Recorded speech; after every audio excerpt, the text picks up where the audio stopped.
Hi friends, ಎಲ್ರಿಗೂ ನಮಸ್ಕಾರ. Welcome back to coffee ನಾಡು ಅಡುಗೆ. ಇವತ್ತಿನ ರೆಸಿಪಿಯಲ್ಲಿ ಬನ್ಸಿ ರವೆಯನ್ನು ಉಪಯೋಗಿಸಿ ಮೃದುವಾದಂತಹ ದೋಸೆ ಮಾಡ್ತಾ ಇದ್ದೀನಿ. ಇದಕ್ಕೆ ಕೇವಲ ಒಂದೆರಡು ಸಾಮಗ್ರಿಗಳಿದ್ರೆ ಸಾಕು, ದಿಢೀರಾಗಿ ಮಾಡ್ಕೋಬಹುದು. ಬೆಳಗಿನ ತಿಂಡಿಗೆ ನಾವೇನೂ ರೆಡಿ ಮಾಡಿ ಇಟ್ಕೊಂಡಿಲ್ಲ ಅಂದರೆ ತಕ್ಷಣಕ್ಕೆ ಮಾಡ್ಕೊಳ್ಳುವಂತಹ ದೋಸೆ ಇದು. ಈ ಪಾತ್ರೆಗೆ 1 ಕಪ್ನಷ್ಟು ಬನ್ಸಿ ರವೆ ಹಾಕ್ಕೊಳ್ತಾ ಇದ್ದೀನಿ. ನೋಡಿ, ಒಂದು 6ರಿಂದ 7 ದೋಸೆ ಆಗುತ್ತೆ. ಈ ಕಪ್ನಲ್ಲಿ 1 ಕಪ್ನಷ್ಟು ತೊಗೊಂಡಿದ್ದೀನಿ. ಹಾಗೆಯೇ ಅದೇ ಕಪ್ನಲ್ಲಿ 1 ಕಪ್ನಷ್ಟು ಮೊಸರು ತೊಗೊಂಡಿದ್ದೀನಿ. ಮೊಸರು ಸ್ವಲ್ಪ ಹುಳಿ ಇರುವಂತಹ ಮೊಸರನ್ನು ಉಪಯೋಗಿಸಿದ್ದೀನಿ. ಮೊಸರು ಬದಲಾಗಿ ನೀವು ಮಜ್ಜಿಗೆನೂ ಕೂಡ ಹಾಕ್ಕೋಬೋದು. ಸ್ವಲ್ಪ ಹುಳಿ ಇರುವಂತಹ ಮಜ್ಜಿಗೆ ಹಾಕ್ಕೊಂಡ್ರೆ ಚೆನ್ನಾಗಾಗತ್ತೆ. ಒಂದು ಸಾರಿ ಚೆನ್ನಾಗಿ ಮಿಕ್ಸ್ ಮಾಡ್ಕೊಳ್ಳೋಣ. ಹಾಗೆ ಈ ಕಪ್ನಲ್ಲೇ ಅರ್ಧ ಕಪ್ನಷ್ಟು ನೀರು ಹಾಕ್ಕೊಳ್ತಾ ಇದ್ದೀನಿ. ಈ ನೀರನ್ನು ಕೂಡ ಸೇರಿಸ್ಕೊಂಡು ಒಂದು ಸಾರಿ ಚೆನ್ನಾಗಿ ಮಿಕ್ಸ್ ಮಾಡ್ಕೊಂಬಿಡೋಣ. ಫ್ರೆಂಡ್ಸ್, ನೀವು ಹೊಸದಾಗಿ ನನ್ನ ಚಾನಲ್ನ ನೋಡ್ತಾ ಇದ್ದರೆ ರೆಡ್ ಕಲರ್ ಸಬ್ಸ್ಕ್ರೈಬ್ ಬಟನ್ನ ಪ್ರೆಸ್ ಮಾಡಿ ಚಾನಲ್ನ ಸಬ್ಸ್ಕ್ರೈಬ್ ಮಾಡ್ಕೊಳ್ಳಿ. ಹಾಗೆ ಪಕ್ಕದಲ್ಲಿ ಬರುವಂತಹ ಬೆಲ್ ಐಕಾನ್ನ ಪ್ರೆಸ್ ಮಾಡಿ. ನೋಡಿ, ಚೆನ್ನಾಗಿ ಮಿಕ್ಸ್ ಮಾಡ್ಕೊಂಡಿದ್ದೀನಿ. ಈಗ ಇದಕ್ಕೆ ಒಂದು ಮುಚ್ಚಳ ಮುಚ್ಚಿ ಒಂದು 5ರಿಂದ 10 ನಿಮಿಷ ಹೀಗೆ ರೆಸ್ಟ್ ಮಾಡೋದಕ್ಕೆ ಬಿಡೋಣ. ನೋಡಿ, ಒಂದು 10 ನಿಮಿಷ ಆಗಿದೆ. ರವೆ, ನೀರು ಮತ್ತು ಮೊಸರನ್ನೆಲ್ಲ ಚೆನ್ನಾಗಿ ಹೀರ್ಕೊಂಡು ನೋಡಿ ಗಟ್ಟಿಯಾಗಿದೆ. ನೋಡಿ, ಚೆನ್ನಾಗಿ ನೆಂದಿರುವಂತಹ ರವೆಯನ್ನು ಈಗ ನಾನು ಒಂದು ಮಿಕ್ಸರ್ ಜಾರ್ಗೆ ಹಾಕ್ಕೊಳ್ತಾ ಇದ್ದೀನಿ. ಇದನ್ನು ನುಣ್ಣಗೆ ನಾವು ರುಬ್ಕೋಬೇಕಾಗತ್ತೆ. ಇದಕ್ಕೆ ಇನ್ನೂ ಅರ್ಧ ಲೋಟದಷ್ಟು ನೀರು ಸೇರಿಸ್ಕೊಳ್ತಾ ಇದ್ದೀನಿ. ಒಂದೇ ಸರಿ ಜಾಸ್ತಿ ನೀರು ಹಾಕ್ಕೊಳಕ್ಕೆ ಹೋಗಬೇಡಿ. ಕನ್ಸಿಸ್ಟೆನ್ಸಿಯನ್ನು ನೋಡಿಕೊಂಡು ನೀರನ್ನು ಸೇರಿಸ್ಕೊಳ್ಳಿ. ಒಂದು 2 ಚಮಚದಷ್ಟು ಅಕ್ಕಿ ಹಿಟ್ಟನ್ನು ಹಾಕ್ಕೊಂಡಿದ್ದೀನಿ. ಅಕ್ಕಿ ಹಿಟ್ಟನ್ನು ಹಾಕದೇನೂ ಕೂಡ ದೋಸೆನ ಮಾಡಬಹುದು, ಅದು ಕೂಡ ಚೆನ್ನಾಗಾಗತ್ತೆ. ಆದರೆ ಅಕ್ಕಿ ಹಿಟ್ಟು ಹಾಕ್ಕೊಂಡ್ರೆ ತಿಕ್ನೆಸ್ಸು ಚೆನ್ನಾಗಿ ಬರುತ್ತೆ, ದೋಸೆ ತುಂಬ ಚೆನ್ನಾಗಾಗತ್ತೆ.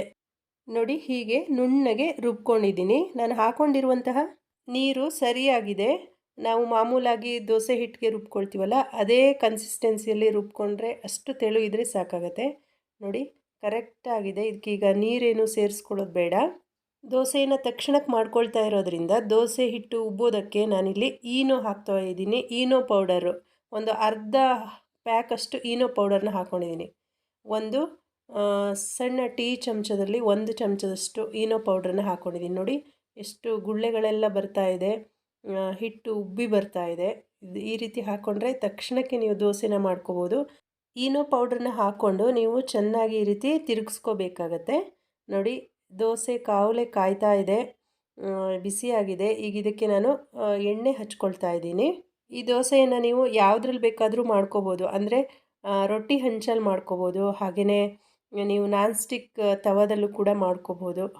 ಈ ರೀತಿಯ ಒಂದು ದೋಸೆ ಕವಲೆಯಲ್ಲೂ ಕೂಡ ನೀವು ದೋಸೆನ ಮಾಡ್ಕೋಬೋದು. ತುಂಬಾ ಚೆನ್ನಾಗಿ ಬರುತ್ತೆ. ನೋಡಿ, ನಾನು ಒಂದು 2 ಚಮಚದಷ್ಟು ಹಿಟ್ಟನ್ನು ಹಾಕ್ಕೊಂಡು ಸ್ವಲ್ಪ ಈ ರೀತಿ ಸ್ಪ್ರೆಡ್ ಮಾಡ್ಕೊಳ್ತಾ ಇದ್ದೀನಿ. ತುಂಬ ತೆಳು ಹಾಕ್ಕೊಳ್ತಾ ಇಲ್ಲ, ತುಂಬ ದಪ್ಪನೂ ಹಾಕ್ಕೊಳ್ತಲ್ಲ, ಮೀಡಿಯಮಾಗಿ ಹಾಕ್ಕೊಂಡಿದ್ದೀನಿ. ಈಗ ನೋಡಿ, ಇದ್ರ ಮೇಲೊಂದು ಮುಚ್ಚೋಣ.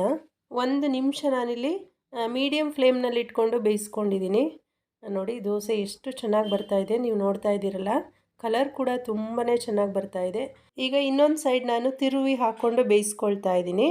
ದೋಸೆ ತುಂಬ ಮೃದುವಾಗಬೇಕು ಅಂದರೆ ಮೃದುವಾಗಿ ಮಾಡ್ಕೋಬೋದು, ತುಂಬ ಗರಿಗರಿ ಆಗಬೇಕು ಅಂದರೆ ಗರಿಗರಿಯಾಗಿ ಕೂಡ ಮಾಡ್ಕೋಬೋದು. ಇದಕ್ಕೆ ಜಾಸ್ತಿ ಎಣ್ಣೆ ಬೇಕು ಅಂತೇನಿಲ್ಲ, ಒಂದು ಸರಿ ಕಾವಲೆಗೆ ಹಚ್ಚಿದ್ರೆ ಸಾಕು. ನೋಡಿ, ಎಷ್ಟು ಚೆನ್ನಾಗಿ ಬರ್ತಾ ಇದೆ. ಇದೇ ರೀತಿ ನಾನು ಎಲ್ಲ ದೋಸೆನೂ ಮಾಡ್ಕೊಂಡಿದ್ದೀನಿ. ನಾನ್ ಸ್ಟಿಕ್ ತವಾದಲ್ಲೂ ಕೂಡ ನಾನು ದೋಸೆ ಮಾಡಿ ತೋರಿಸ್ತಾ ಇದ್ದೀನಿ. ಅದರಲ್ಲೂ ಕೂಡ ತುಂಬ ತೆಳುವಾಗಿ ಹಾಕೋಬೋದು, ತುಂಬಾ ಚೆನ್ನಾಗಿ ಬರುತ್ತೆ. ನಿಮಗೆ ಯಾವ್ದು ಅನುಕೂಲನೋ ಯಾವ್ದು ಇಷ್ಟನೋ ಆ ರೀತಿ ನೀವು ಮಾಡ್ಕೋಬೋದು. ನೀವು ದಪ್ಪ ಬೇಕಾದರೂ ಹಾಕೋಬೋದು ದೋಸೆನ, ಅಥವಾ ಈ ರೀತಿ ತೆಳುವಾಗಿ ಕೂಡ ಮಾಡ್ಕೋಬೋದು. ಫ್ರೆಂಡ್ಸ್, ನನ್ನ ಚಾನಲ್ನಲ್ಲಿ ನಾನು ಬೇರೆ ರೀತಿಯ ದೋಸೆ ರೆಸಿಪಿಗಳನ್ನ, ಒಂದು ವಿಶೇಷವಾದ ಹಬ್ಬದ ರೆಸಿಪಿಗಳು, ಹಾಗೆ ಎಲ್ಲ ರೀತಿಯ ನಾನ್ ವೆಜ್ ರೆಸಿಪಿಗಳು ಕೂಡ ಇದೆ. ನಿಮಗೆ ಇಂಟ್ರೆಸ್ಟ್ ಇದ್ದರೆ ನನ್ನ ಚಾನಲ್ನಲ್ಲಿ ಹೋಗಿ ನೋಡ್ಬೋದು. ನೋಡಿ, ಎಷ್ಟು ಚೆನ್ನಾಗಿ ಬಂದಿದೆ. ಕಲರ್ಫುಲ್ಲಾಗಿ ತುಂಬಾ ಚೆನ್ನಾಗಿ ಬರುತ್ತೆ, ಕ್ರಿಸ್ಪಾಗೂ ಕೂಡ ಬರುತ್ತೆ.